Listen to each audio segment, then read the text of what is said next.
la situation va devenir plus mauvaise encore. Non seulement en France, mais dans tous les pays de la zone euro. Il n'y a pas que la France qui est malade. Regardez ce qui se passe en Grèce, en Italie, en Espagne, au Portugal, en Irlande. La France se porte un petit peu moins mal que les pays du Sud, mais malheureusement nous nous portons mal et nous allons avoir dépassé les 3 millions de chômeurs et ça va continuer. Pourquoi ça? Parce qu'en réalité nous avons une politique économique qui est systématiquement récessive puisqu'elle revient à couper toujours et toujours dans les dépenses de l'État pour, paraît-il, revenir à l'équilibre budgétaire.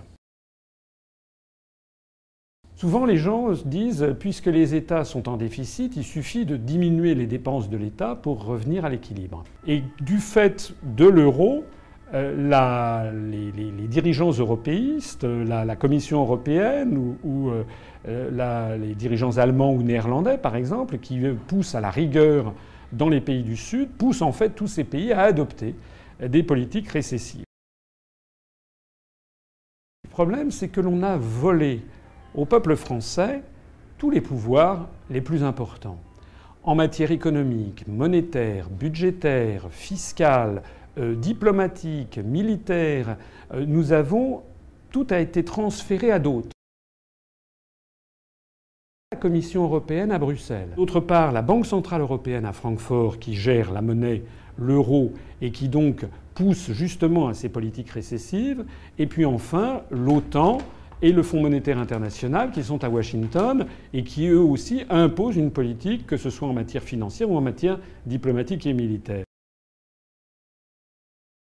D'abord, moi je pense qu'il faut que les pays respectent le droit international. Alors le droit international pose un principe de non-ingérence dans les affaires intérieures d'un autre pays. Donc la première chose que nous devrions faire, c'est que les pays étrangers devraient se garder d'intervenir en Syrie comme en Libye. La France, à l'évidence, a pris parti pour l'opposition à M. Assad. Mais quelle est cette opposition?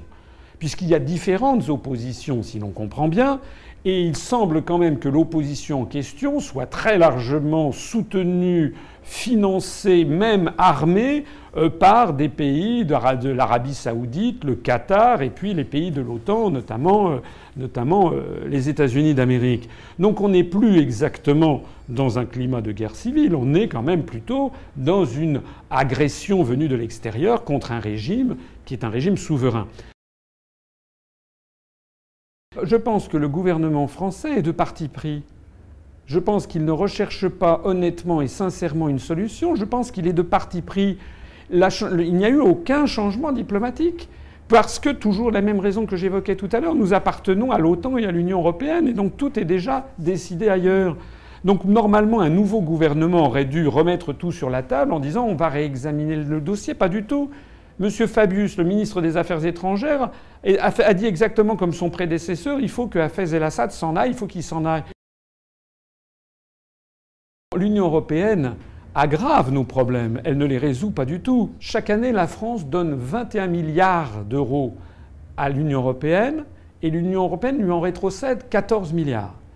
Ça veut donc dire que chaque année, nous perdons 7 milliards d'euros qui servent justement à financer le fonctionnement de l'Union européenne ou à aller servir les fonds structurels qui sont donnés aux pays de l'Est. Ça, c'est la première chose.